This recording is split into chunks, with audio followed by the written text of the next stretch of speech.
बिस्मिल्लाहिर्रहमानिर्रहीम। अस्सलामुअलैकुम and welcome back to the medical microbiology. आज आप लोग भी हैरान होंगे कि मैंने मेडिकल माइक्रोबायोलॉजी का क्यों कहा, माइक्रोबायोलॉजी कहना चाहिए था। नहीं बेटा जी, मैंने आपको फर्स्ट चैप्टर में पढ़ाया था माइक्रोबायोलॉजी के और 2 MCQs भी बताए थे। आज मेरा दिल जा रहा है बस उन 2 MCQs को दोबारा डिस्कस करने का। एक था कि माइक्रोबायोलॉजी किसने डिस्कवर की थी, वो लुइस पास्चर था, और मेडिकल माइक्रोबायोलॉजी किसने डिस्कवर की थी, रॉबर्ट कोच ने। If you remember the 2 MCQs जो कि मैंने आपको स्टार्ट में बताए थे, लाइक ये लिखे हुए हैं वो, ठीक है। उसके बाद मैं आपको ले जाऊंगी अपने नेक्स्ट उस पर कि भाई आज का जो हमारा लेक्चर है ना, थोड़ा सा मैंने पीछे इसलिए रिवाइज किया ताकि आप लोग रिलैक्स हो जाओ, because this chapter is very important and very very very difficult, मगर मेरा काम है उस चीज़ को आसान बनाना। अच्छा, अब इस चैप्टर में से क्या क्या आता है, पहले तो हम इसकी इंपॉर्टेंस का देख लें ताकि उसके मुताबिक हम लोग प्रिपेयर करें। और ना अब और एक और चीज़, पीछे ना बैक से ना बहुत ज़्यादा आवाज़ें आ रही हैं, लाइक बच्चे ना स्ट्रीट में ना लाइक बूम बूम, मतलब वो जो बाजा नहीं होता, क्योंकि 14 अगस्त आने वाला है और ये सब कुछ यही काम कर रहे हैं, इसलिए इसको इग्नोर किएगा काइंडली। पहले तो हम इसकी इम्पोर्टेंस का देखते हैं कि इसमें से क्या आता है। इसमें से बच्चे इस चैप्टर को छोड़ जाते हैं और पेपर में एक लॉन्ग क्वेश्चन भी आ सकता है इससे, या SCQ भी आ सकता है। और MCQs तो मैं कहती हूँ जितने इससे आते हैं ना, और बच्चे सोचते हैं ये आया कहाँ से है, मतलब वो अपनी सारी एनर्जी कहाँ ज़ाया करते हैं, स्टैफ और ये स्ट्रेप्टोकोकस मतलब ग्राम पॉजिटिव कोकाई में। और उसके बाद मैंने और इम्पॉर्टेंट एक बताया था आपको, ग्राम नेगेटिव रॉड्स जो कि GIT रॉड्स हैं, फिर रेस्पिरेटरी, फिर जोनेटिक, मतलब वो सारी एनर्जी वहाँ लगा कर आते हैं और इस चैप्टर को ज़ीरो कर देते हैं। मगर ऐसा नहीं करना आप लोगों ने, इसमें से बहुत इंपॉर्टेंट शॉर्ट आते हैं और बहुत MCQs हैं, बहुत MCQs। ऐसे समझ लो अगर पेपर चेकर देगा ना तो 2 MCQs तो मस्ट है इधर से, ठीक है, और एक SCQ या लॉन्ग क्वेश्चन तो मस्ट है। पास पेपर्स में बहुत मरतबा आया है। अच्छा, अब स्टार्ट क्या करना है, ये क्या बकवास है, मतलब ये चैप्टर है क्या, क्योंकि जब आप खुद से पढ़ोगे आपको समझ नहीं आएगा। मैंने 2-3 बंदों के लेक्चर लिए हैं, उसके बाद मैं इस काबिल हुई हूँ कि मैं आपको पढ़ा सकूँ, ठीक है। अब ना मैं आपको अगर बैक पे लेके जाऊँ अपने चैप्टर नंबर 2 पे, और मैंने चैप्टर नंबर 2 पे आपको अगर बैक्टीरियल स्पोर्स याद कराया था, वो भी लॉन्ग क्वेश्चन था जो कि बहुत इंपॉर्टेंट था। और मैंने कहा था ये स्पोर्स ऐसे होते हैं कि बैक्टीरिया में जब अनफेवरेबल कंडीशन होता है ना, और इसमें एग्जांपल बेसिलस की लो, तो ना वो अपने इर्द गिर्द ना स्पोर बना देता है। और स्पोर एक ऐसी चीज़ है कि कई सालों तक बैक्टीरिया ना रह सकता है ज़िंदा, मतलब ऐसे समझो वो कई सालों तक, फॉर एग्जांपल एक ज़मीन है, ज़मीन पे बैक्टीरिया पड़ा हुआ है और उस बैक्टीरिया में क्वालिटी है स्पोर बनाने की, और ना उसके पास ना न्यूट्रिएंट्स नहीं है, UV लाइट्स आ रहे हैं, तो वो तो मर जाएगा। वो क्या करता है, अपना स्पोर बनाता है और उसी के अंदर रहना शुरू कर देता है। तो उस लैब में हम उस स्पोर को तोड़ने के लिए क्या करते हैं, ठीक है, ये वही चीज़ है। और मैंने यहाँ ऑटोक्लेविंग का बताया था कि हम स्पोर्स को तोड़ने के लिए ऑटोक्लेविंग करते हैं। और मैंने आपको बताया था कि जो MBBS वालों को तो आता है शॉर्ट क्वेश्चन ये, लेकिन जो हमारे MLT वाले स्टूडेंट हैं जिनकी माइक्रोबायोलॉजी इन्होंने रखनी है 4th ईयर में, उनमें ये लॉन्ग क्वेश्चन आता है ऑटोक्लेविंग का, ठीक है। और शॉर्ट क्वेश्चन तो हर किसी का आता है, लाइक OTT के हो गए, MLT के हो गए, उसके अलावा BDS हो गया और MBBS हो गया। अब हम चलते हैं अपने, और ऑटोक्लेविंग का भी मैंने आपको कहा था, आप लोगों ने इसका टेम्परेचर, प्रेशर और टाइम नहीं भूलना। और मुझे कमेंट सेक्शन में ना, मैं बल्कि 2 मिनट रुको और तुम लोग याद करो वो, और कमेंट सेक्शन में बताओ क्या मैंने आपको याद कराया था। खैर, अब हम आ जाते हैं अपने चैप्टर पे। ऐसे समझो हम लोग 2 मिनट रुक गए, क्योंकि मैंने वो वीडियो को लंबा तो नहीं करना, क्योंकि मेरे मोबाइल की कैपेसिटी भी कम है, तो इसलिए ऐसे समझो 2 मिनट तुम लोग रुको, स्टॉप करो, सोचो, फिर मुझे कमेंट सेक्शन में टाइम और वो बताओ क्या टाइम वगैरह था। यार मैं इतना आगे आ गई हूँ, चैप्टर नंबर 13 पढ़ा रही थी। वेट अ मिनट, सोच रहे होगे मेरी बुक कितनी फट चुकी है। यार मैंने इसको इतना पढ़ा है ना, लिटरली पास पेपर्स भी इसमें पढ़े हैं, हर चीज़ सब कुछ लिख दिया है इसमें, MCQ सारे UHS के लिख दिए हैं, मतलब हद हो गई है। अच्छा, अब हम अपने चैप्टर नंबर 13 पे आ गए और मैं आपको बताती जाऊँ इसमें क्या क्या शॉर्ट क्वेश्चन आता है। सबसे इम्पॉर्टेंट शॉर्ट क्वेश्चन स्टेरिलाइजेशन और डिसइंफेक्शन। स्टेरिलाइजेशन और डिसइंफेक्शन का MCQs भी आ सकता है और शॉर्ट क्वेश्चन इनकी डेफिनेशन भी बहुत इंपॉर्टेंट है, पास्ट पेपर में मैंने अपनी आंखों से देखी है। उसके बाद ठीक है पर्सनल अच्छा उसके बाद मैं बताती हूँ, रुक जाओ। उसके बाद यार मैं तुम लोग को क्या ही बताऊँ इसकी इम्पोर्टेंस। इसको मारना है रट्टा, लेकिन मैं आपको समझा के याद कराऊंगी। अच्छा ये वाला चैप्टर आपने तब करना है जब आपने अपना स्टैफ ऑरियस कर लिया, स्ट्रेप्टोकोकस कर लिया, फिर ग्राम नेगेटिव पे आ गए, ग्राम नेगेटिव कोकाए कर लिए जिसमें नज़रिया मेनिंजाइटिस हो गया, गोनोकोकस हो गया, फिर आप gram negative gram positive rods पे आ गए, फिर ग्राम नेगेटिव रॉड्स पे आ गए। रॉड्स में हमने 3 क्लासिफिकेशन पढ़ी थी, रेस्पिरेटरी अलग, जोनोटिक अलग और कौन सा था, रेस्पिरेटरी, जोनोटिक और GIT के। सब कुछ याद होगा तो ये टेबल याद हो जाएगी, इतनी बड़ी बात नहीं है। सेम एग्जैक्टली जो चैप्टर नंबर 7 है ना पैथोजेनेसिस की जो टेबल्स हैं वो भी हम ऐसे करेंगे। पहले आप क्लिनिकल बैक्टीरियोलॉजी कर लो, उसके बाद कुछ टेबल्स ऐसी हैं जो पूरा लुब्बे लबाब है, ठीक है। अच्छा ये बक बक बक बक मैं करती जा रही हूँ, कब से मैं पढ़ाती हूँ, 1 मिनट रुको। अच्छा अब क्या है, ये शॉर्ट क्वेश्चन मैंने देखा है SCQ short question past paper में कि आपने स्टैंडर्ड्स बताने हैं। किसके स्टैंडर्ड्स? इन्फेक्शन को कंट्रोल करने के लिए कह दो, या माइक्रो ऑर्गेनिजम्स को से बचने के लिए। मतलब आपने हॉस्पिटल में आप काम करते हो, या आप लैब में काम करते हो, या आप ऑपरेशन थिएटर में काम करते हो, या फिर आप उसका कोई भी बंदा हो गया, आप सफाई करते हो, आप हॉस्पिटल में ही काम कर रहे हो, तो आप अपने आप को इन बैक्टीरिया से, इन वायरसेस से, इन पैरासाइट से कैसे बचाओगे। तो ये वो स्टैंडर्ड्स हैं और ये शॉर्ट क्वेश्चन आता है सेम एग्जैक्ट ऐसे का ऐसे लिखना होता है। आप लोगों ने कैसे लिखना होता है, ऐसे कैसे। फिर पर्सनल प्रोटेक्टिव इक्विपमेंट PPE किसको नहीं पता होगा अब तक, मतलब जो मेडिकल का स्टूडेंट है उसको पता होगा पर्सनल प्रोटेक्टिव इक्विपमेंट क्या होते हैं, प्रोटेक्टिव इक्विपमेंट। अच्छा अब हम आ जाते हैं अपनी दूसरी टेबल पे। यार मैं तुम लोगों को बता नहीं सकती, इसमें से 2 MCQs मस्ट हैं। ना आए अगर आपके पेपर में, आपने आकर कमेंट सेक्शन में लिखना है कि आज के बाद हम आपका कोई वीडियो नहीं देखेंगे, कर देना, मर्जी है। खैर मजाक कर रही हूँ, ऐसा नहीं करना, लेकिन बहुत कुछ आता है तो इसको याद बच्चे कर ही नहीं सकते। आप लोग ये घिचमुच देखो तो मैंने याद कराना मेरा काम है। उसके अलावा ये वाला MCQs आया हुआ है, ये मैं बताती हूँ, अभी पढ़ाती हूँ आगे। उसके बाद ये पूरा करना है, ये पूरा करना है, ये पूरा करना है, मतलब इस चैप्टर में से कुछ भी नहीं छोड़ना। फिर physical agents, oh my God it is very very important. Filtration ये पूरा चैप्टर करना है। यहाँ तक बात हो गई। अब मैं आती हूँ इसके लॉन्ग क्वेश्चन पे। एक बार लॉन्ग क्वेश्चन आया हुआ था ऑटोक्लेविंग का। ओ माय गॉड यार हम तो सिर्फ SCQ के मुताबिक देखते हैं, ये लोग लॉन्ग भी दे देते हैं। और ऑस्पी वाइवा में जो है ना ऑटोक्लेव के बारे में ज़रूर पूछते हैं, इसका टेम्परेचर, इसका प्रेशर। फिर उसके बाद एक शॉर्ट क्वेश्चन है यार, मैं तुम लोग को बताऊँ, यहाँ बुक में नहीं लिखा हुआ, इसका नाम है डोनिंग एंड डफिंग। तो इनमें डिफरेंस लिखो। अच्छा मैं ये इस चैप्टर में नहीं बताऊंगी, ना पढ़ाऊंगी, ना लिखा हुआ है, लेकिन ये आता है UHS में, डनिंग एंड डफिंग। अच्छा तो फिर अब क्या सीन है, डनिंग और डफिंग का ये सीन है भाई कि ये आप खुद ChatGPT से पढ़ो और कमेंट सेक्शन में आके लिखो ताकि तुम लोग को याद हो जाए, ठीक है। उसके बाद पर्सनल प्रोटेक्टिव इक्विपमेंट को ही कहते हैं डनिंग और डफिंग, मैं सिर्फ समझाने के लिए बता रही हूँ। और अगर आप इंटरव्यू के लिए जाओगे, लैब टेक्नीशियन हो या OTT हो, तो आपसे ये पूछ सकते हैं। उसके बाद आप चैप्टर स्टार्ट करते हैं। बक मैंने बहुत कर ली है, इसकी इंपॉर्टेंस बता दी है क्या है, और मैं ये कह रही हूँ ये इसलिए पढ़ना है, एक तो SCQ है, दूसरे ये MCQs इसके अंदर बहुत ज़्यादा है। और परेशान बिल्कुल नहीं होना, अब हम स्टार्ट करने लगे अपना लेक्चर।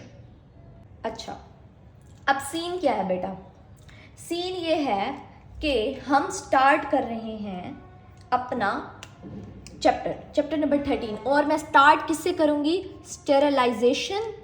यार एक तो स्टेरिलाइजेशन की हमेशा मैं स्पेलिंग गलत कर देती, रुक जाओ देख लूँ। हाँ STRI स्टेरिलाइजेशन और डिसइंफेक्शन में फ़र्क क्या होता है, डिसइंफेक्शन में फ़र्क क्या है। यार मेरी बात सुनो, तुम लोग खुद से पढ़ोगे कभी नहीं आएगा, इसलिए मेरा लेक्चर ले लो। तुम लोगों को मैंने ये चैप्टर याद ना करा दिया तो मेरा नाम भी बुशरा नहीं, मेरा नाम कुछ और रख देना, जो कि मैं अपना निक नेम आनिया बताती हूँ, वो रख देना, ठीक है। अब करना क्या, स्टेरिलाइजेशन और डिसइंफेक्शन में क्या फ़र्क है मैं आपको बताती हूँ। हम मैंने आपको स्पोर्स की बात की, मैंने कहा स्पोर्स को हम किल नहीं कर सकते सिवाय ऑटोक्लेव में। स्टेरिलाइजेशन में स्टेरिलाइज का मतलब क्या है, इसका मतलब ये है, डेफिनेशन सुनो, लिख लो अपनी बुक पे, लिखते जाओ साथ साथ। Killing and removal of all micro organisms. Killing करना और रिमूव करना मतलब हम एक ऐसी सफाई कर रहे हैं, हम यहाँ पर ना पोचे लगा रहे हैं हॉस्पिटल में, ऐसे समझ लो। किल करना, removal of all micro organisms को ख़त्म कर देना, माइक्रो ऑर्गेनिजम्स, ठीक है। इंक्लूडिंग स्पोर्स, मतलब स्पोर्स को भी ख़त्म कर देना, ऐसी सफाई करो कि स्पोर्स भी ना रहें, स्पोर्स भी ना रहें। लेकिन डिसइंफेक्शन में क्या होता है, killing and removal of almost most, मतलब हम लोग तमाम को नहीं कर सकते, बस कुछ को कर सकते हैं। अब देखो स्टेरिलाइज और डिसइंफेक्शन में क्या फ़र्क है। ऐसा हो सकता है कि हम सारी चीज़ों को ख़त्म कर दें। यार तुम लोग ये सुन रही हो आवाज़ें, ये जो बाजे की आवाज़ें हैं, ये 14 अगस्त आने वाला है और ये ना बच्चे बजा बजा के ना दिमाग ख़राब कर रहे हैं, और मैं वीडियो भी रिकॉर्ड नहीं कर पा रही, लाइक लिटरली बहुत इरिटेटिंग हो गया है। अच्छा, अब क्या है इसमें, क्या है, killing and removal of most of micro organism, मतलब बहुत सारे, ऑल नहीं, यहाँ पर ऑल माइक्रो ऑर्गेनिज्म, मतलब ऐसी सफाई करना कोई गंद ना रहे, of most of microorganisms, लिख लेना microorganism, but spores and some microorganisms are resistant, मतलब स्पोर्स को हम नहीं साफ कर सकते डिसइंफेक्शन के थ्रू। वेट अ मिनट, कॉल आ रही है। अच्छा, अब मैं डिसइंफेक्टेंट ना लेने गई थी आप लोगों को समझाने के लिए। आप लोग ये देख रहे हैं अल्कोहल पैड्स, ये क्या है, ये जो हम जब ब्लड निकालते हैं हॉस्पिटल में तो फिर हम पहले अल्कोहल पैड को ओपन करेंगे, फिर हम उसको क्या करते हैं, हम कहते हैं अल्कोहल, जो स्टैंडर्ड्स फॉलो करते हैं वो ये करते हैं इसको, ताकि सारे बैक्टीरिया, जहाँ हम सिरिंज प्रिक कर रहे हैं, सिरिंज से खून निकालना है ना, सैम्पलिंग करनी है ना, फिलबॉटमी करनी है ना, तो हम क्या करते हैं, ब्लड सैंपल लेने के लिए से पहले इस जगह को हम उसको क्या करेंगे, डिसइंफेक्टेंट डालेंगे, ताकि बहुत सारे बैक्टीरिया मर जाएं, वो अंदर ना चले जाएं, सिरिंज के साथ अंदर ना चले जाएं। तो ये क्या है, डिसइंफेक्टेंट की एग्जाम्पल है जो हम अल्कोहल पैड मोस्टली यूज़ करते हैं। ये आसान सी एग्जाम्पल थी इसलिए मैं आपको समझाने के लिए। तो अब डिसइंफेक्टेंट क्या कर रहा है, most of the micro organisms को किल कर रहा है, मगर स्पोर्स को और जो बहुत हाईली रेजिस्टेंट होते हैं ना, उनको किल नहीं कर पाता। ये हो गई हमारे पास इसकी डेफिनेशन। अब मैं आपको बताऊं, डिसइंफेक्शन में ही हमारे पास क्या आता है, एंटीसेप्टिक। तो हम अल्कोहल को क्यों कहते हैं एंटीसेप्टिक यूज़ किया है, हमारे सर पूछ होते हैं एंटीसेप्टिक यूज़ किया है आप लोगों ने, ये देखो कितना गीला है, ये एंटीसेप्टिक यूज़ किया है। तो भाई होता क्या है, डिसइंफेक्शन में हमारे पास अगली डेफिनेशन आ जाएगी। यार ये बुक में लिखी हुई है, तुम लोगों को मैं एक्स्ट्रा कुछ भी नहीं बताती, आप लोगों को पता होगा जो मेरे ऑलरेडी सबसे स्टार्ट से वो यूज़ कर मतलब सुन रहे हैं लेक्चर। एंटीसेप्टिक क्या होता है कि भाई disinfectant which are used on skin, ये वो डिसइंफेक्टेंट है जो कि हम स्किन पे, अब अल्कोहल पैड मैंने कहाँ यूज़ किया, मैंने स्किन पे यूज़ किया ना, ट्रॉपिकल यूज़ किया ना, तो मैं कह सकती हूँ वो गला सूख जाता है। डिसइंफेक्शन की डेफिनेशन मैं क्या बताऊंगी आपको भाई, कि disinfectant which are used on skin पे हम यूज़ करते हैं, ठीक है। अब उसमें एग्जाम्पल हमारे पास क्या आई है, ये क्या है, 70% अल्कोहल था इसमें, क्या था, 100% नहीं 70% अल्कोहल था जो मैंने यूज़ किया। एक और मेरे पास भी पैकेट पड़ा हुआ है।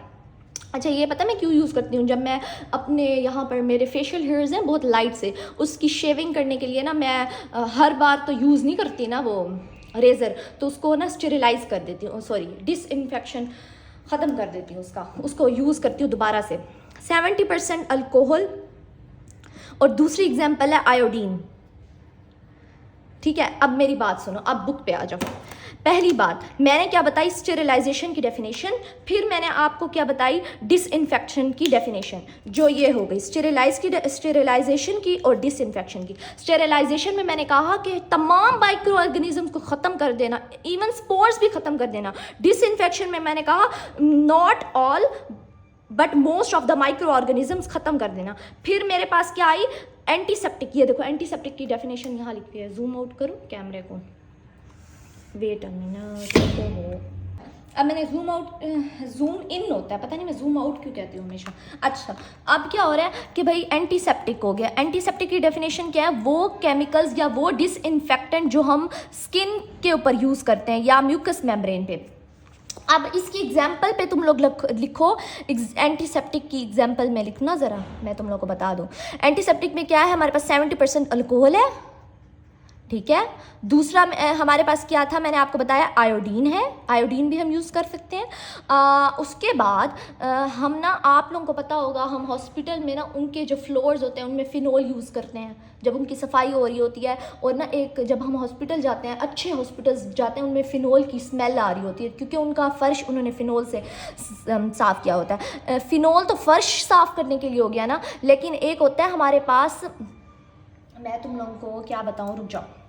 एक होता है फिनोल जो हम लोग हॉस्पिटल को साफ स्टेरिलाइज करने के लिए यूज़ करते हैं, डिसइंफेक्शन ख़त्म करने के लिए फिनोल यूज़ करते हैं। लेकिन एक होता है हमारे पास अब क्लोरोफिनोल, मतलब इसमें अगर क्लोरीन ऐड कर दूं फिनोल में, ये होता है फिनोल, ठीक है, OH, उसमें क्लोरीन में ऐड कर दूं ना तो उसका नाम बन जाता है, तीसरा इसमें आएगा क्लोर हेक्सी, रुक जाओ क्या नाम था इसका, क्लोर हेक्सी, यहाँ लिखा हुआ है, वेट अ मिनट यार मुझे खुद भी, हेक्सीडाइन, हाँ क्लोर हेक्सीडाइन, ठीक है, हेक्सीडाइन। ये भी हम क्या करते हैं, स्किन पे यूज़ करते हैं, क्लोर हेक्सीडाइन। अच्छा, ये एंटीसेप्टिक की कुछ एग्जांपल्स आ गई। अब मैं अपने नोट्स से आपको ज़रा बताती हूँ ताकि तुम लोगों को पढ़ना और आसान हो जाए। अच्छा, अब मेरी बात सुनो, हमने स्टेरिलाइजेशन की डेफिनेशन पढ़ी, फिर मैंने डिसइंफेक्शन की डेफिनेशन बताई और मैंने एंटीसेप्टिक की डेफिनेशन बताई। मैंने कहा डिसइंफेक्शन की बहुत सारी एग्जांपल्स हैं जो हमने आगे पढ़नी है, ठीक है। वो एग्जांपल मैं आपको याद करा दूं, वो MCQs में बहुत इंपॉर्टेंट है और बच्चे उसमें मार खा जाते हैं। उससे पहले मैं एक दो और चीज़ें बताती हूँ। मैं कैमरा ऊंचा करती हूँ, मैं अपने नोट्स से भी पढ़ाती जाऊँ। मैंने ना अलग से नोट्स इस चैप्टर के बनाए हुए हैं। ये भी मैंने किसी के लेक्चर लिया था तो उसी से लिया है। मैंने ये लेक्चर सिर्फ अपनी मैम से नहीं पढ़ा, मैंने जूनियर मेडिकोस से पढ़ा है मैंने, और 2 4 5 लेक्चर्स लेने के बाद मैं आपको लेक्चर डिलीवर कर रही हूँ, ठीक है। मतलब किया था अपनी बारी में, अब तो आता है सब कुछ। अच्छा, अब स्टेरिलाइजेशन बेसिकली क्या हो गया, उसकी डेफिनेशन कि वो तमाम माइक्रो ऑर्गेनिजम्स को ख़त्म कर दिया। फिर डिसइंफेक्शन जो कि most of the micro organisms को ख़त्म कर देता है लेकिन स्पोर्स को ख़त्म नहीं करता। फिर एंटीसेप्टिक की डेफिनेशन आ गई। आप लोग चाहो तो इधर लिख लो, अपने नोट्स बना लो छोटा छोटा लिख करके ताकि आसान हो जाए चैप्टर पढ़ना, एनुअल में टाइम ना लगे। उसके बाद एंटीसेप्टिक क्या है, ऐसा केमिकल या ऐसा डिसइंफेक्टेंट जो हम स्किन पर यूज़ करते हैं या म्यूकस मेम्ब्रेन पे यूज़ करते हैं। 70% इथाइल अल्कोहल और आयोडीन हो गया। आयोडीन का भी ना सोल्यूशन बनाएंगे, 2% ऑफ आयोडीन विद पोटेशियम। अब ना उन्होंने सबसे पहले ना इस चैप्टर में हमें बताए हुए स्टेरिलाइजेशन के मेथड्स, मतलब इन मेथड से हम स्पोर्स को भी ख़त्म कर देते हैं। तो स्टेरिलाइजेशन के 3 मेथड हैं। अब ये वाला कहाँ लिखा हुआ है मैं आपको बताती हूँ। स्टेरिलाइजेशन के 3 मेथड हैं जो कि हैं लास्ट पेज पे। वेट, मैं जूम आउट करती हूँ। हीट लिखा हुआ है नंबर 1 पे, नंबर 2 पे रेडिएशन लिखा हुआ है, नंबर 3 पे फिल्ट्रेशन लिखा हुआ है। लेकिन तुम लोग यहाँ से रुक जाओ, अभी नहीं याद करो, मैं सिर्फ तुम लोगों को बता रही हूँ। मैंने ये बताया कि हमने पढ़ी स्टेरिलाइजेशन की डेफिनेशन एंड देन हम लोगों ने आए उसके क्या 3 मेथड्स पढ़े। 3 मेथड्स हमने पढ़ने हैं, जिसमें एक तो हमारे पास हो गया हीट करने से भी आपने सुना होगा, जो लैब में हम हर चीज़ को लूप होता है, फॉर एग्जांपल जो माइक्रो लैब में बच्चे काम करते हैं, लूप को मैं स्टेरिलाइज करती हूँ। मेरा एक ना जब मैं स्टिकिंग का एक मेथड सिखा रही हूँ, मेरे एक शॉर्ट है उसमें ना लूप को हम स्टेरिलाइज करें हैं हीटिंग के थ्रू। तो आपको 1 मिनट खत्म हो गया। अच्छा, अब क्या हो गया, एक है हमारे पास हीटिंग, एक मेरे पास है फिल्ट्रेशन और एक है मेरे पास रेडिएशन। और अच्छा, अच्छा, अब स्टेरिलाइजेशन के मेरे पास 3 मेथड्स हो गए, हीटिंग पढ़ना है, फिल्ट्रेशन पढ़ना है, रेडिएशन पढ़ना है। उससे पहले हमारी चैप्टर में डिसइंफेक्शन की एक टेबल है, हमने वो याद करना है। और मैं आपको ना स्टैंडर्ड्स बताऊंगी कि सफाई जहाँ होती है, मतलब लैब में काम करो, हॉस्पिटल में, पहले तो ख़ुद की प्रोटेक्शन करो, अपने ग्लव्स पहनो, मास्क लगाओ, ये सारा कुछ ये शॉर्ट में आता है, मैं इसलिए बोल रही हूँ। उसके बाद आकर सफाइयाँ करो हर जगह की। अच्छा खैर, हमने स्टेरिलाइजेशन में ये 3 मेथड्स पढ़ने हैं और डिसइंफेक्शन की हमने टेबल पढ़नी है। अब मैं आ गई अपने चैप्टर पे। अगर मैं इस पेज को ओपन करूंगी तो मैंने आपको ऑलरेडी बताया हुआ था कि हमने ये क्या पढ़ना है, स्टैंडर्ड्स पढ़ने हैं। ये स्टैंडर्ड्स क्या है कि आपने SOPs फॉलो करना है, पर्सनल प्रोटेक्टिव इक्विपमेंट। सबसे पहले आपने अपने हैंड को बार बार जब भी कोई काम कर लो, एक पेशेंट को देख लो, फिर दूसरे पेशेंट के पास जाओ या लैब में एक टेस्ट कर लो, तो आप पहले हैंड को स्टेरिलाइज करो, जो हमारे पास सैनिटाइज़र रखा होता है वो यूज़ करो। उसके अलावा रेस्पिरेटरी हाइजीन का ख्याल रखो, कफ का, मतलब अगर आपको खांसी है तो सरेआम ऐसे भौ भौ भौ करके ना खांसो। उसके बाद आपने सेफ इंजेक्शन प्रैक्टिस करने। अब देखो मैं आप लोग बताऊँ, जब आप लोग ना वो करते हो, ब्लड सैंपल लेते हो, अल्कोहल पैड भी गवर्नमेंट में यूज़ नहीं हो रहे होते, इसलिए कहते हैं सेफ इंजेक्शन प्रैक्टिस करो। और जो नीडल्स हैं उनको अलग से आप लोगों ने डालना है, कैप को बंद करके डालना है, ठीक है। उसके बाद ना ये सारा कुछ भैया आपने याद करना है। ये एमी बकवास मैं क्यों कहूँगी कि ना स्टैंडर्ड्स में आप लोगों ने करना है क्या, कंटेक्ट का ख्याल रखना है। इन ये वाले बैक्टीरिया आप लोगों को कंटेक्ट के थ्रू होंगे, मतलब अगर फॉर एग्जांपल किसी को चिकन पॉक्स हुआ है, लाइक वायरस होता है वो, तो हम उसको टच नहीं करते। अगर हमने टच कर लिया उस पेशेंट को तो हमें भी हो जाएगा। ड्रॉपलेट का, कि जिनको ना ट्यूबरकुलोसिस है, TB है, आपको पता होगा जिसको TB होती है वो खांसता है तो TB हवा में जाती है, मतलब इस तरीके से, तो उसका आपने ख्याल रखना है। एयरबॉर्न जो एयर में होते हैं, tuberculosis, measles, varicella zoster virus. जब भी आपको वेरिसेला जोस्टर वायरस क्या है, चिकन पॉक्स है, चिकन पॉक्स हुआ है किसी बच्चे को, तो हम उससे दूर दूर रहते हैं। क्यों? क्योंकि हवा में भी उसके इर्द गिर्द वो चिकन पॉक्स का वायरस होता है। Simple is that. अब मोस्ट इंपॉर्टेंट MCQs। अच्छा ये हो गई टेबल, हमने पहला पेज भी कर लिया कवर। अब ये वाला MCQs करना है। इस MCQs का क्या है, इसमें है rate of killing of micro organisms, मतलब किस रेट से हम माइक्रो ऑर्गेनिजम्स को मार रहे हैं, मतलब माइक्रो ऑर्गेनिजम्स को किल ही करना है ना स्टेरिलाइजेशन और डिसइंफेक्शन में, तो किस रेट से करेंगे हम, ये वो है। अच्छा जिसकी बुक में ना, कुछ बुक्स में ये वाला फार्मूला लिखा हुआ है और कुछ में नहीं है। N is inversely proportional to 1/CT। इस पूरे उसमें ये लिखा हुआ है N is inversely proportional to CT, और CT को हम डोज भी कहते हैं, DOSE डोज। अब ये क्या है, N से क्या मुराद है, N से मुराद है नंबर ऑफ सर्वाइवल, वो वाले माइक्रो ऑर्गेनिज्म जो जिंदा रह जाएंगे, नंबर ऑफ सर्वाइवल। और ये क्या है, C से कंसंट्रेशन जो हमने डिसइंफेक्शन डाला है। फॉर एग्जांपल मैंने अभी आपको अल्कोहल पैड यूज़ करके दिखाया, तो उस अल्कोहल पैड में कितनी कंसंट्रेशन थी, अल्कोहल की कंसंट्रेशन ऑफ डिसइंफेक्टेंट। और T से टाइम, मैंने कितने टाइम के लिए इसको स्टेरिलाइज किया इस जगह को, टाइम ऑफ डिसइंफेक्टेंट। इन दोनों को मिलाकर डोज कहते हैं। अगर फॉर एग्जांपल मैंने कंसंट्रेशन और CT ज़्यादा था, मतलब कंसंट्रेशन अल्कोहल की ज़्यादा थी और टाइम भी ज़्यादा था, तो नंबर ऑफ सर्वाइवल कम हो जाएगा बैक्टीरिया का, वो मरना शुरू हो जाएंगे, वो ज़िंदा कम रहेंगे। अगर मैंने यहाँ पर स्टेरिलाइज कर लिया है, तो जो मैंने कंसंट्रेशन ज़्यादा रखी थी अल्कोहल की, तो इसका मतलब ज़्यादा मरेंगे बैक्टीरिया और नंबर ऑफ सर्वाइवल उनका कम हो जाएगा। अच्छा अब मैं आपको ये कहाँ से बताऊँगी, ये देखो मेरे नोट्स है ना, मैंने उसमें क्या लिखा हुआ, मेथड्स ऑफ स्टेरिलाइजेशन लिखा हुआ। उसके बाद मैंने ये कुछ MCQs है, मैं अभी बताती हूँ, यहाँ पर MCQs, यहाँ पर MCQs, यहाँ पर भी। अच्छा फिर ये मैंने लिखा हुआ वो वाला शॉर्ट क्वेश्चन में जो मैंने आपको स्टैंडर्ड का बताया, हैंड हाइजीन का ख्याल रखो, रेस्पिरेटरी कफ का, और ये लिखा हुआ है, मतलब पर्सनल प्रोटेक्टिव इक्विपमेंट के बारे में लिखा हुआ है। फिर कुछ टाइप्स लिखी हुई हैं, इसको आप अभी रहने दो, जो भी मैं पढ़ाऊँगी, रुक जाओ, वेट अ मिनट। अभी जो मैं आपको स्टार्ट करा रही हूँ वो कहाँ है, रेट ऑफ इन्फेक्शन, ये रहा इस पेज पे। मैं आपको तरतीब से लेकर चल रही हूँ, मैंने नोट्स मतलब इतने अच्छे नहीं, मतलब तरतीब से नहीं बनाए थे, असल में हमारे सर ने बनवाए थे हमसे। अच्छा अब क्या है, डिसइंफेक्शन, डिसइंफेक्टेंट का रेट, हमने rate of killing is defined as relationship N is inversely proportional to 1/CT।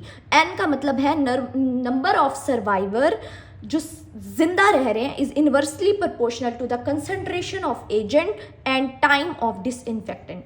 Disinfectant क्या करता है, किल करता है बैक्टीरिया को विद केमिकल्स। अल्कोहल भी तो केमिकल है ना। अच्छा, अब हम आ जाते हैं अपने एक और डेफिनेशन है हमारे ना, लाइक हम जो 2025 की बुक में पढ़ा रही हूँ ना, उसमें ये नहीं लिखी, लेकिन जो प्रीवियस बुक्स थी उसमें लिखी हुई है। What is the phenol coefficient. हर चीज़ का एक कॉफिशेंट होता है जब भी हम एक इक्वेशन पढ़ते हैं, बिल्कुल सेम एग्जैक्ट इसका है coefficient, phenol coefficient, measure of disinfecting process ratio of concentration to the concentration of agent. ये आप लोग लिख लो अपनी, ठीक है। उसके बाद हम आ जाते हैं कॉमन डिसइंफेक्टेंट कौन से हैं। अब ये वाले कॉमन डिसइंफेक्टेंट जो मैंने यहाँ लिखे हुए हैं ना, ये पता है कौन से, मैं आपको यहाँ नोट से कराऊंगी, पहले बुक से समझा लूँ। ये सारे डिसइंफेक्शन की एग्जाम्पल है। अब मैं आपको बताऊँ, यूएचएस के पास पेपर में ये वाला एमसीक्यूज आया हुआ है जो मैंने हैश टैग किया हुआ है, इसमें स्टेरिलाइज करना है हमने। यार एक मिनट, अब जो है ना हमारे पास ये वाला हैश टैग जहाँ पर मैंने किया हुआ है, इसमें क्या आया, एमसीक्यूज आया हुआ था, स्टेरिलाइज करना। एक सर्जरी हो रही है, सर्जरी के ना, अब एक सर्जरी हो गई है, फिर अब और पेशेंट आया, उसकी सर्जरी होनी है। क्योंकि जब भी सर्जन सर्जरी करता है ना, वो एक ही दिन जब सर्जरी करो तो इतने सारे पेशेंट, एक सर्जरी की फिर दूसरी फिर तीसरी फिर चौथी, क्या वो सर्जरी इंस्ट्रूमेंट को साफ नहीं करता, एक पेशेंट से दूसरे पेशेंट को लगा देता है? नो भाई, ऐसा नहीं होता। तो वो क्या करता है, सर्जिकल इंस्ट्रूमेंट को साफ करता है इथाइलिन ऑक्साइड से और ग्लूटर एल्डिहाइड से। और ये हमारे पास यूएचएस के पास पेपर में एमसीक्यूज है, ये तकरीबन पास पेपर में एमसीक्यूज आए में हैं, इसलिए इनको याद कराना मेरा काम है। इसको रट्टा आप लोग नहीं लगा सकते, बहुत मुश्किल है यार, बहुत मुश्किल। और ये जो अब ये वाला लिखा हुआ है ना, लाइक ये वाले पूरे ग्राफ, इनमें भी यही बातें लिखी हुई हैं। मैं आपको आहिस्ता आहिस्ता लेकर चलती हूँ। अच्छा, अब मैंने यहाँ पर अपना एक नोट का पेज रखा जो कि बहुत इम्पॉर्टेंट है, और मैंने आप लोगों को बताया कि इस टेबल को याद कराना मेरा काम है। इस टेबल को मैं कैसे याद कराऊंगी, तो वो सुनो। नंबर 1, मैं आपको एंटीसेप्टिक से यार ये टेबल याद करना बहुत मुश्किल है, इसलिए तुम लोग ना सुन लो गौर से, कोई तुम लोग को याद नहीं कराएगा। अच्छा, अब क्या है एंटीसेप्टिक। एंटीसेप्टिक में मैंने आपको क्या बताया था, वो जो हम स्किन पर यूज़ करते हैं। सबसे पहले आपको मेरा अल्कोहल पैड से 70% इथाइल अल्कोहल याद होना चाहिए, या इसको 70% अल्कोहल ही लिख लो, पूरा ना लिखो अल्कोहल लिखो। उसके बाद आयोडीन याद होना चाहिए। फिर मैंने आपको फिनोल से याद कराया था क्लोरहेक्सीडाइन कराया था ना, क्लोरहेक्सीडाइन, जो कि क्लोरीनेटेड फिनोल था। और एक और है आयोडोफोर, मतलब आइन से लव करने वाला, आयोडोफोर याद कर लो। 4 हैं, इन 4 को बेस बनाकर चलना है, ठीक है। एंटीसेप्टिक जो हम स्किन पर यूज़ करें हैं, सिंपल। अब 5वां एक और है जो हम फंगल इन्फेक्शन में, जो फंगल इन्फेक्शन हो जाते हैं, लाइक डर्मेटोफाइट स्किन का। आपने कभी किसी का देखा है आधा नेल खाया हुआ था और वो कहता है मुझे फंगल इन्फेक्शन हुआ था? अच्छा, फंगल इन्फेक्शन के लिए एक और यूनिक है जो कि यूएचएस का बहुत इंपॉर्टेंट एमसीक्यूज है। अभी इसको छोड़ो, बाद में बता दूंगी, बल्कि लिखा रहे तो भी मसला नहीं है। अच्छा, सबसे पहले बात, मेरे पास एमसीक्यूज आया हुआ है कि अगर आपने जो है ना ऐसे ही, मतलब एमसीक्यूज अब सुनो ज़रा। सबसे पहले अपने 70% एथेनॉल पे आओ, जिसको हम इथाइल अल्कोहल कहते हैं। तो वो कहते हैं हम इसको कब यूज़ करते हैं, 2 जगह लिखा हुआ है। एक तो 70% अल्कोहल, एक तो मैंने आपको बता दिया जब हम सैम्पलिंग वगैरह कर रहे होते हैं, ब्लड सैंपल लेते हैं, मतलब इस तरीके से ब्लड सैंपल, तब हम अल्कोहल यूज़ कर रहे होते हैं अल्कोहल पैड के थ्रू। और दूसरा हम ना स्टेथोस्कोप नहीं होता जो डॉक्टर का, स्टेथोस्कोप, उसको साफ़ करने के लिए भी ये 70% अल्कोहल यूज़ करते हैं, ethyl alcohol, 70% ethyl alcohol use करते हैं, ठीक है। एक तो जब ब्लड सैम्पलिंग करते हैं, और स्टेथोस्कोप को साफ़ करने के लिए, उसको भी तो साफ़ करना है ना, तो उसके लिए हम 70% अल्कोहल यूज़ करते हैं। अब आ जाओ तुम लोग, एक तो मेरे पास ओटी का रूम है, उसमें ऑपरेशन हो रहा है, ठीक है, ऑपरेशन हो रहा है। अब ना उसमें फॉर एग्जांपल टीबी का पेशेंट आया था, और उसमें हवा में भी जरासीम है, और उसका फ़र्श साफ़ करना है, तो किस चीज़ से करोगे?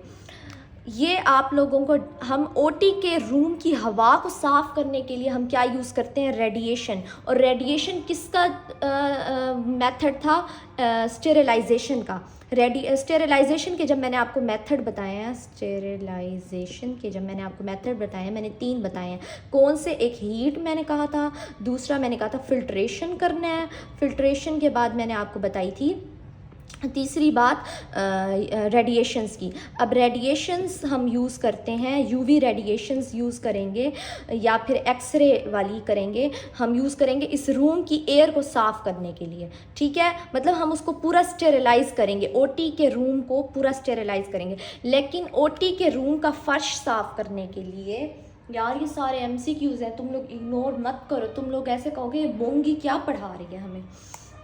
तो जब आप लोगों का पेपर होगा ना, तब आप लोगों को पता चलेगा कौन बोंगा है। मजाक कर रही हूँ यार।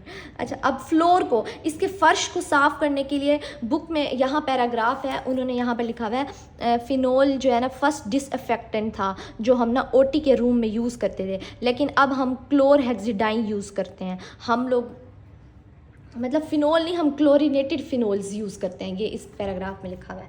अच्छा, अब जो इस टेबल में MCQs है ना वो बड़ा मुश्किल है। ओटी का रूम का जो फ्लोर है ना, बेंजल से याद करो, बेंजल, आगे क्या नाम था इसका, बेंजल कोनियम क्लोराइड से, मतलब रुक जाओ मैं तुम लोगों को दिखा दूँ ताकि तुम लोग ना परेशान हो। अब मैंने तुम लोगों को 2 MCQs कराए, एक तो एक मिनट मैं जूम करती हूँ अपने इसको एंड देन कैमरा यहाँ ले जाती हूँ, और फिर अब देखो वो कहते हैं डिसइंफेक्टेंट फ्लोर का, जो ओटी का फ्लोर है उसको हम किससे साफ़ करते हैं, या लाइसोल से या फिर बेंजल कोनियम क्लोराइड से। उसके बाद ओटी के रूम की हवा किससे साफ़ करते हैं, एयर, मैंने आपको कहा था अल्ट्रा वायलेट रेडिएशन से, मतलब स्टेरिलाइज करते हैं उसके एयर को। और दूसरा मैंने कहा था उसके फ्लोर को कैसे साफ़ करेंगे, बेंजल कोनियम से। यहाँ तक हो गया। अब वापस आओ अपने मेरे टॉपिक पे जो मैं समझा रही थी। अब मैंने कहा कि ऑपरेशन हो रहा है, मैंने साफ़ कर दिया इसको, ऑपरेशन हो रहा है, ओटी का रूम है, ओटी के रूम की जो सफाई है ना पहले हुई है, ऑपरेशन बाद में करेगा डॉक्टर। ये कहानी के तौर पे सुनोगे तो याद होगा वरना नहीं होगा। टेबल, ओटी की हवा को हमने साफ़ किया रेडिएशन से, अल्ट्रावायलेट रेडिएशन से हमने हवा को साफ़ किया। अब आपके पास अगर MCQs आया ओटी की एयर को हम कैसे साफ़ करेंगे, अल्ट्रावायलेट रेडिएशन से, जो कि मेथड है स्टेरिलाइजेशन का। लेकिन उसके फ़र्श को हमने बेंजल अल्कोनियम क्लोराइड से साफ़ किया, क्लोराइड से याद किया, साफ़ किया।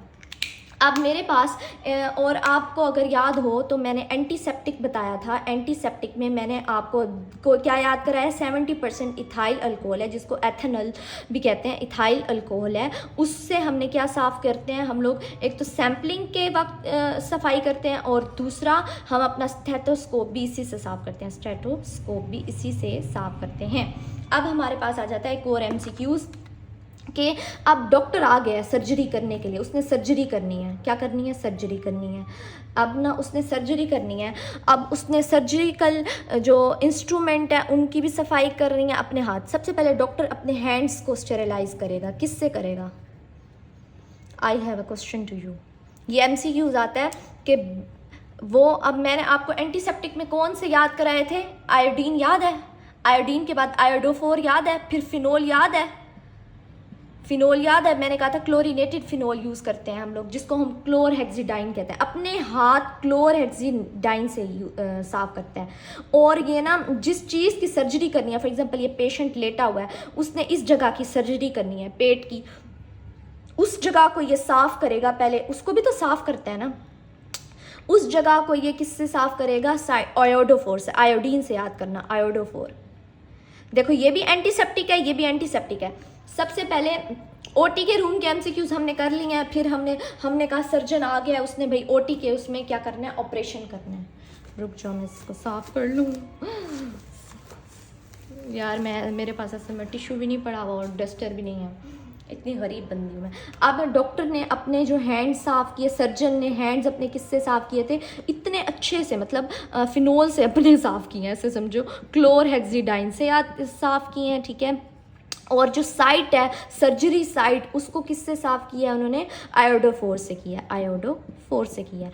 अब ये मैं आपको टेबल से दिखा दूँ। उसके बाद एक और एमसीक्यूज़ है कि जहाँ ज़ख़म है, वाउंड्स को किससे साफ़ करते हैं? वाउंड्स को भी हम क्लोरहेक्सिडाइन से करेंगे। जिससे डॉक्टर अपने साफ़ करे ना, वो अपने वाउंड्स को, कहीं ज़ख़म है पेशेंट को, उसको भी क्लोरहेक्सिडाइन, सिर्फ जहाँ की सर्जरी करनी है उसको आयोडोफोर से, और जहाँ ज़ख़म है उसको क्लोरहेक्सिडाइन से या हाइड्रोजन पेरोक्साइड। हाइड्रोजन पेरोक्साइड का पता है, जो लोग अपनी वाइटनिंग में यूज़ करते हैं, जो हमारे लड़कियों से पूछना, बल्कि वो हाइड्रोजन पेरोक्साइड और अमोनिया का भी यूज़ करते हैं।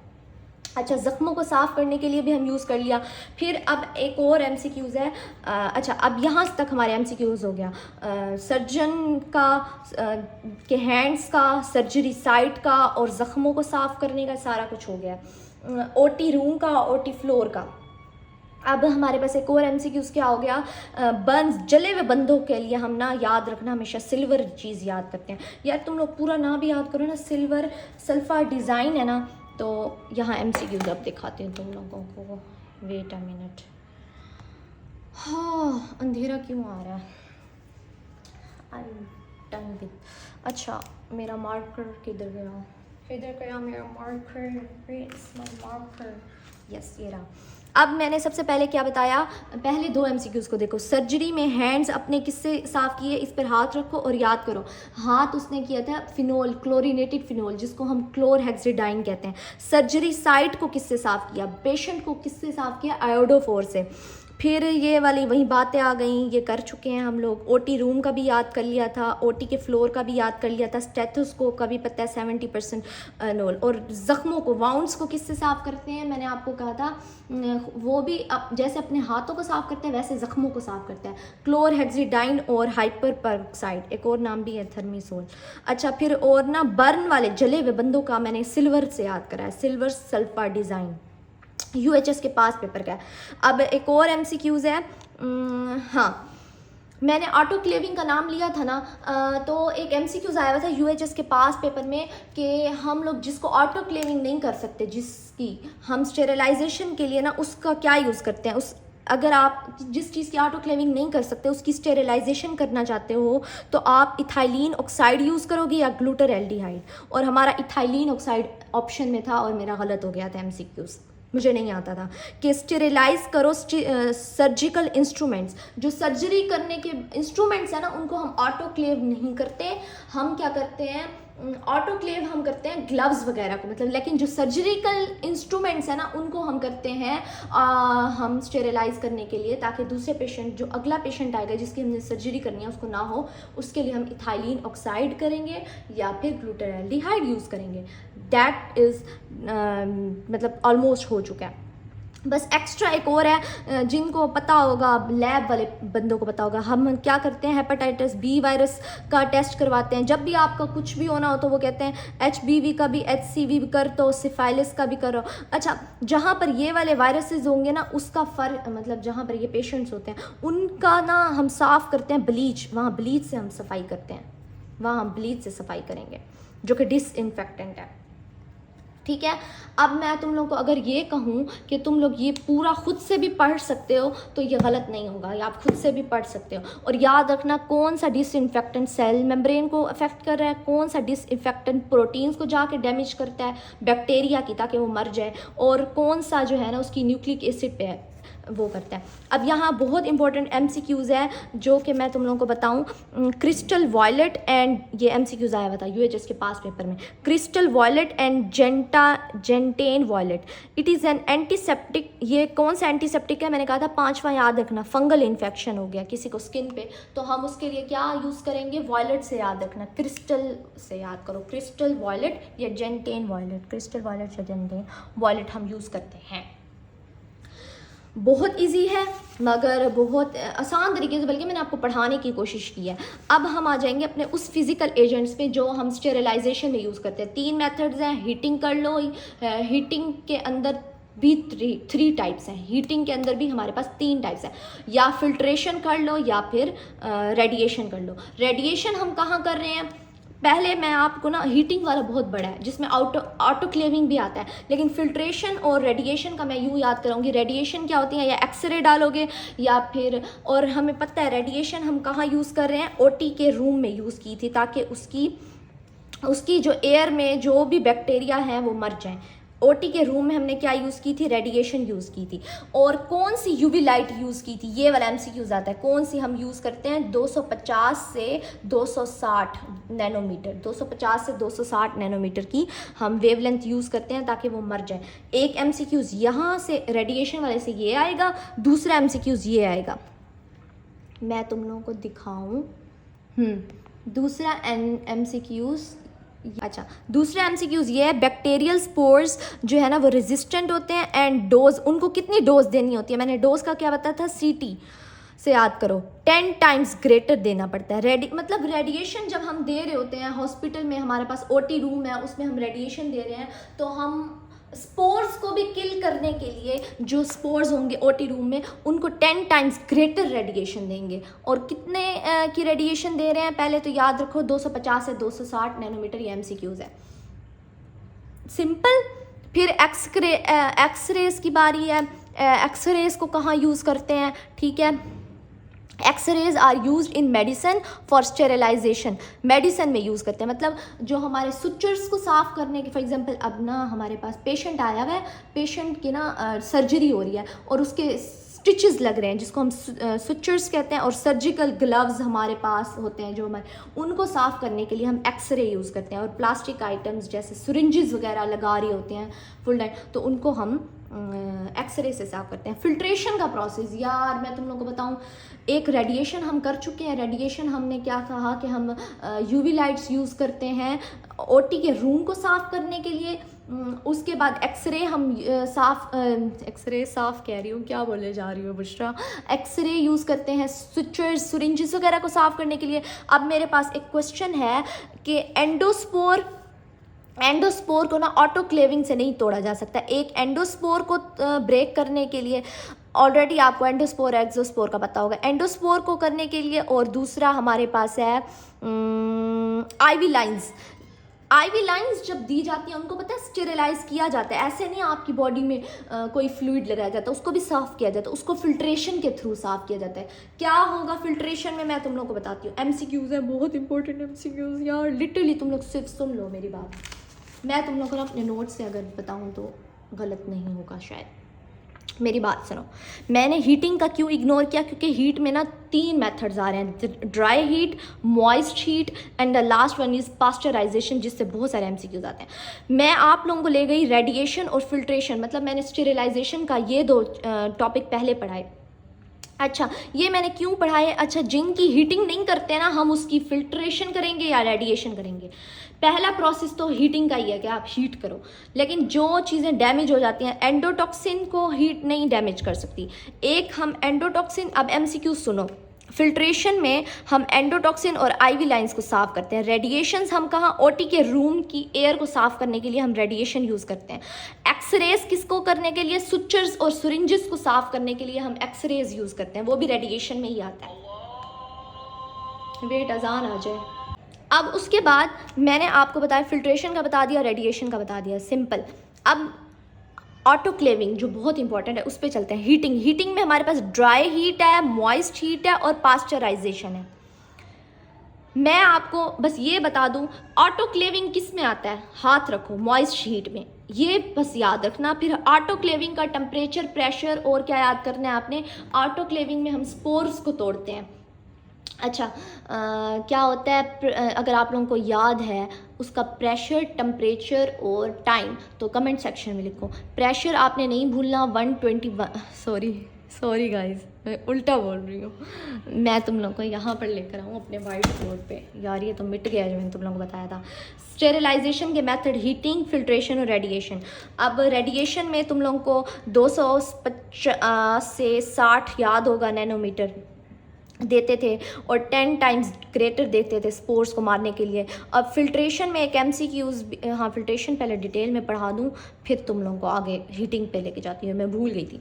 अच्छा, फिल्ट्रेशन में ना हम फ़िल्टर किस चीज़ से करते हैं, हम नाइट्रेट सेलुलोज से करते हैं, जिसका पोर का साइज़ कितना होता है 0.22 नैनोमीटर। MCQs है बहुत इंपॉर्टेंट और मेरे ये चैप्टर में लिखा हुआ है, रुक जाओ मैं तुम लोगों को दिखाती हूँ, यहाँ से शुरू करना है। फिल्ट्रेशन क्या होती है, trapping particles longer than spore size, मतलब कि उनको ट्रैप करना होता है, फिल्टर करना होता है। किससे करना होता है, नाइट्रोसेलुलोज से। मतलब फिल्ट्रेशन है एक नाइट्रोसेलुलोज है, हम उसमें ना IV लाइंस डालते हैं, IV लाइंस और एंडोस्पोर को फिल्टर करते हैं हम लोग, याद होगा। और उसका साइज़ क्या है 0.22 नैनोमीटर। आगे इसकी एग्जाम्पल लिखी हुई है एंडोटॉक्सिन और IV फ्लूइड्स की, ठीक है। उसके अलावा ये बकवास ही लिखा हुआ है, मैं ऑलरेडी बता चुकी हूँ। फिर मैंने आपको रेडिएशन के बारे में बताया, तो इसकी 250 से 260 नैनोमीटर है, जो कि हॉस्पिटल में यूज़ होता है एयरबॉर्न को, मतलब एयर को साफ़ करने के लिए। OT में हम इसको ज़्यादातर यूज़ करते हैं। और ये 10 टाइम्स का MCQs मैंने बताया था। फिर एक्सरे के बारे में बताया था, यूज इन मेडिसन, हम मेडिसन में यूज़ करते हैं, मतलब सुरिंजेस को, सुचर्स को और ड्रिप सेट्स को साफ़ करने के लिए। अब हमारे पास ये डन हो गया। अब हम आ जाते हैं अपनी हीट पर। हीट में हमारे पास 3 हीट्स हैं, मतलब एक मॉइस्ट हीट पढ़ेंगे जिसमें हम ऑटोक्लेव मशीन पढ़ते हैं, फिर हम मॉइस्ट हीट पढ़ेंगे, फिर हम ड्राई हीट पढ़ेंगे, फिर हम लास्ट में पास्चराइजेशन करेंगे, ठीक है। अब मेरी बात सुनो, अब हीट में 3 मेथड आ गए, moist heat, dry heat and pasteurisation. सबसे इम्पॉर्टेंट क्या है, मॉइस्ट हीट जिसमें हम ऑटोक्लेव मशीन करते हैं। ये क्या है, ड्राई हीट क्या और पास्चराइजेशन की, ये मैं अभी बताती हूँ। अच्छा, मैंने फिर नेक्स्ट लेक्चर स्टार्ट कर दिया। मैंने कहा स्टेरिलाइजेशन का जो हीटिंग मेथड है ना, लेक्चर बहुत लेंथी हो गया था, तो मैंने कहा यहीं पढ़ा देती हूँ। अब मॉइस्ट हीट में मैंने कहा था 3, अब हमने पहले हीटिंग का देखा, उसमें 3 मेथड थे, dry heat, moist heat and pasteurisation. Pasteurisation भी देखना है हमने, ड्राई हीट भी देखना है। उनमें बस 2 MCQs याद करेंगे, ठीक है। अब जो मॉइस्ट हीट है ना, उसमें ऑटोक्लेव जो है ना, सिर्फ ये शॉर्ट क्वेश्चन आता है, बाकी एज MCQs आ सकते हैं, ठीक है। अब ऑटोक्लेव मशीन क्या है, ऑटोक्लेव मशीन में क्या होता है, एक स्पेसिफिक टेम्परेचर देना होता है, एक स्पेसिफिक प्रेशर देना होता है और एक स्पेसिफिक टाइम के लिए। इन तीनों में से कुछ एक भी चेंज हुआ, ऑटोक्लेव नहीं हो सकता, मतलब स्पोर्स नहीं मरेंगे, स्टेरिलाइजेशन नहीं होगी। सबसे पहले तो आपको याद होना चाहिए कि इसका जो है ना हमारे पास टेम्परेचर क्या है, टेम्परेचर 121 डिग्री सेंटीग्रेड और प्रेशर क्या है 15 पॉन्ड्स। पॉन्ड्स को हमने बुक में लिखा हुआ है LB बेसिकली क्या है, पॉन्ड्स यहाँ पर लिखा हुआ है, रुक जाओ तुम लोगों को दिखा दूँ ताकि तुम लोग परेशान ना हो। हर चीज़ बुक से LB 15 और टेम्परेचर ये है। कितने टाइम के लिए देते हैं, अच्छा 15 पॉइंट्स पर स्क्वायर इंचेस, मतलब इसको स्क्वायर लगाओ, पर स्क्वायर इंचेस ऐसे भी लिख सकते हो और ऐसे भी लिख सकते हो। अच्छा 15 से 20 मिनट्स के लिए हम क्या करते हैं, ऑटोक्लेव करते हैं। अभी इसके यूजेस को छोड़ो, पहले ना टेम्परेचर को, जो MCQs है ना उनको देख लो। फिर एक और प्रोसेस है बॉइलिंग। बॉइलिंग हम किस में करते हैं, और स्टीमिंग, ये डेफिनेशन है। टिंडलाइजेशन क्या होता है, मतलब वो कहते हैं स्टीमिंग में हम 100 डिग्री सेंटीग्रेड देंगे, मतलब इसमें टेम्परेचर क्या है, कम है। इसमें टेम्परेचर क्या था, ज़्यादा था, 121 डिग्री सेंटीग्रेड, और इसमें क्या है 100 डिग्री सेंटीग्रेड करेंगे।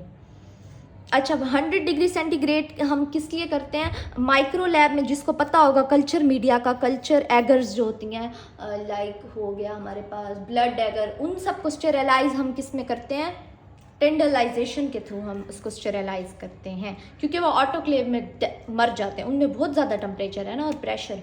जिस चीज़ को हम ऑटोक्लेव नहीं कर सकते उसको हम स्टीमिंग कर रहे हैं, जिसको हम टेंडलाइजेशन कह रहे हैं। Steaming at 100 degree centigrade for consecutive days, कई दिनों के लिए, उसको हम क्या कहेंगे, स्टीमिंग कहेंगे। अब मैं तुम लोगों को पास्ट पेपर का बहुत इंपॉर्टेंट MCQs, पहले तो ऑटोक्लेव मशीन की डेफिनेशन हो गई, फिर हमने इसकी यूजेस की बात की, हम यूजेस कब करते हैं, सर्जरी के इंस्ट्रूमेंट को यूज़, और ऐसे इंस्ट्रूमेंट जिसको हम जो है ना ऑटोक्लेव नहीं कर सकते, मैंने प्रीवियस लेक्चर में बताया था, उसके लिए क्या यूज़ करते थे हम, डिसइंफेक्टेंट, इथाइलिन ऑक्साइड, ये पास्ट पेपर का MCQs है, इथाइलिन ऑक्साइड या ग्लूटर एल्डिहाइड, ग्लूटर एल्डिहाइड हम यूज़ करते थे, जिनको हम ऑटोक्लेव नहीं कर सकते थे। सर्जरिकल इंस्ट्रूमेंट, वो इंस्ट्रूमेंट जिनको हम ऑटोक्लेव नहीं कर सकते, इथाइलिन ऑक्साइड और ग्लूटर एल्डिहाइड यूज़ करते हैं। अब कंट्रोल किया है ऑटोक्लेव का, ऑटोक्लेव टेप और स्पोर्स ऑफ बैसिलस स्टेरोथोमोफाइलस। यार literally you can not imagine, ये एमसीक्यूज आया हुआ था पास पेपर का कि कंट्रोल क्या है ऑटोक्लेव का, कौन कंट्रोल करता है, बैसिलस की स्टेरोथोमोफाइलस। फिर केमिकल इंडिकेटर्स के बारे में बात हुई है, बस इतनी सी बात है। फिर मॉइस्ट हीट है, बॉइलिंग है एंड फ्ला है। अब ड्राई हीट है, अगला हमारे पास पास्चराइजेशन है। पास्चराइजेशन तुम लोगों ने पढ़ा होगा, अगर तुम लोगों को याद है, मिल्क की हम करते हैं। ये यूएचएस का एमसीक्यू आया हुआ था, हम किस चीज़ की पास्चराइजेशन करते हैं, मुझे नहीं था कन्फर्म, मैंने फिर भी मतलब तुक्के के तौर पे मिल्क लगाया था और वो सही हो गया था। मतलब यूएचएस का तो नहीं था, मेरे टेस्ट का था। यूएचएस का तो अभी मैंने पेपर देना है। अच्छा, ड्राई हीट में दो चीज़ें हैं, फ्लेमिंग आग जलाना और इंसिनरेशन। इंसिनरेशन क्या है, फिर उसमें ना ड्राई हीट में अवन आता है। आप लोगों ने माइक्रो लैब में देखा होगा, अवन रखा हुआ है, उसका टेम्परेचर कितना है, 160 से 180। मतलब ऑटोक्लेविंग से भी ज़्यादा अवन का टेम्परेचर है। सबसे पहले हमारे पास ऑटोक्लेव का टेम्परेचर 121 डिग्री सेंटीग्रेड है। ड्राई हीटिंग में अवन का टेम्परेचर क्या है, 160 से 180। और हम अवन को यूज़ करते हैं, ग्लास बीकर्स नहीं रखे हुए होते, और जो ग्लास बीकर्स ना हम ऑटोक्लेव नहीं कर सकते, वो हम यूज़ करते हैं लाइक अवन में। Last but not the least, खैर लीस्ट ही है यार, पास्चराइजेशन। इससे 2 MCQs आते हैं यार, you can not imagine what is pasteurisation. अगर मैं तुम लोग को ऑल्पर्स, जो हमारा ब्रांड है ऑल्पर्स, जिससे, और हसीब कह रही हूँ, हसीब है क्या, जिसकी हम क्रीम्स वगैरह यूज़ करते हैं, और हम बाहर से डब्बे वाला दूध जो लेते हैं, वो कैसे स्टेरिलाइज करते हैं उस दूध को, ये वही बात है, उसको कैसे स्टेरिलाइज करते हैं। जो ऑल्पर्स वाली कंपनी है ना, वो क्या करती है दूध को स्टेरिलाइज करने के लिए, वो क्या करती है, मेथड यूज़ करती है पास्चराइजेशन का। अब तुम लोग कहोगे व्हाट इज़ पास्चराइजेशन मैडम, ज़रा आप अपनी डेफिनेशन को भी तो कंप्लीट करें, आपने ये तो बता दिया ऑल्पर्स यूज़ करते हैं पास्चराइजेशन, व्हाट इज़ पास्चराइजेशन। अच्छा, हमें ये भी पता चल गया मिल्क के लिए करते हैं। तो इसमें क्या करते हैं, अब दूध है ना, दूध ऑल्पर्स दूध, उसको हीट किया इतना किया और डायरेक्ट उसको फ्रीज़र में रख दिया, कूलिंग कर ली। हालांकि हम ऐसे नहीं करते, गर्म दूध को कभी भी हम फ्रिज में नहीं रखते, फ्रिज ख़राब हो जाती है। लेकिन ऑल्पर्स वाले क्या करते हैं, हीट किया, उसको डायरेक्ट कूल कर लिया, ठंडा कर लिया। पास्चराइजेशन की डेफिनेशन इसी में है। दूसरा MCQ आता है, पास्चराइजेशन का टेम्परेचर क्या है और टाइम क्या है। इसका टेम्परेचर होता है 62 डिग्री सेंटीग्रेड, और हम 30 मिनट्स के लिए, मतलब आधे घंटे के लिए गर्म करेंगे, 30 मिनट्स, उसके बाद डायरेक्ट ठंडा कर देंगे। फिर एक और है, एक होती है पास्चराइजेशन। एक MCQs हमारा, व्हाट इज़ फ्लैश पास्चराइजेशन, इसका भी MCQs आता है। अच्छा, लिखा हुआ होता है UHS में कि फ्लैश पास्चराइजेशन का टेम्परेचर बताएं। बच्चे क्या टिक करते हैं, 62 डिग्री सेंटीग्रेड टिक कर लेते हैं। मतलब इतने चवल भी कोई होता है, नाम तो पढ़ो, फ्लैश पास्चराइजेशन। इसमें क्या होगा, 10 डिग्री सेंटीग्रेड ज़्यादा होगा टेम्परेचर, 72 डिग्री सेंटीग्रेड होगा। क्या होगा, 72। इसमें 62 था, इसमें फ्लैश में 72। टाइम कम हो जाएगी, इसमें 30 मिनट्स थे, इसमें कितने मिनट्स हैं। ऑटोक्लेव में कितने मिनट्स थे, 15 से 20 मिनट। पास्चराइजेशन में 30 मिनट्स। फ्लैश पास्चराइजेशन में सेकंड्स हैं, कितने सेकंड्स, याद रखना सेकंड्स है ये आप लोग को कंफ्यूज कर सकते हैं पेपर वाले, और करते भी हैं, मिनट्स लगा देते हैं, कितने, 15 सेकंड्स। अब मेरे नोट्स पे आना चाहते हो आ जाओ। Heating followed by rapid cooling, rapid cool कर देना। 63 डिग्री सेंटीग्रेड के लिए हम करते हैं 30 मिनट्स के लिए। और क्या करते हैं, मिल्क को साफ़ करने के लिए, दूध को साफ़ करने के लिए, कौन कौन से बैक्टीरिया को मारने के लिए, दूध है उसमें बैक्टीरिया को मारने के लिए ही पास्चराइजेशन करें हैं। एक साल्मोनेला होता है, एक स्ट्रेप्टोकोकस होता है, एक ब्रूसेला होता है, माइकोबैक्टीरियम बोविस होता है, इसको याद करना। फ्लैश पास्चराइजेशन क्या होती है, 72 degree centigrade for 15 seconds, that it. Hope so आप लोगों को वीडियो अच्छी लगी होगी। आप लोग मेरे नोट्स का स्क्रीनशॉट लेना चाहते हो तो ले सकते हो, जूम करें अगर आप लोग चाहते हो तो कर लो। ये एक, फिर दूसरा, तरतीब से अगर आप लिख लो तो आसानी हो जाएगी। फिर तीसरा, चौथा, फिर पांचवा। ये ऊपर ना इग्नोर करना जो लिपिड्स वाली बात लिखी हुई है, मजाक में नहीं, खैर मैंने खुद को समझाने के लिए लिखी हुई थी कि नमाज टाइम पे पढ़ो बुशरा। अच्छा, पास्ट, फिर ये, एंड देन मेरे पास फिर ये आ जाएगा। स्क्रीनशॉट ले लो प्लीज़ प्लीज़ प्लीज़, आसानी हो जाएगी। अपने स्टिकी नोट्स बना के उस पर लिख लेना। एंड देन हमारे पास ये आएगा, ये MCQs है। उसके बाद हमारे पास ये आएगा, फिनोल कोफिशिएंट की डेफिनेशन लिख लो, कॉमन डिसइंफेक्टेंट भी लिख लो जो कि टेबल से है, ये टेबल से है। फिर हाइपोक्लोराइड्स भी लिख लो जो कि ब्लीच हम यूज़ करते हैं HIV हेपेटाइटिस B और C में हम यूज़ करते हैं, ये भी लिख लो और स्क्रीनशॉट ले लो। और ये मेरे MCQs जो मैंने याद कराए थे, स्क्रीनशॉट लेना है ले लो। बाय, अल्लाह हाफिज़। अगर अच्छी लगी हो वीडियो तो लाइक ज़रूर करना और डनिंग और डफिंग का मुझे डिफरेंस ज़रूर बताना।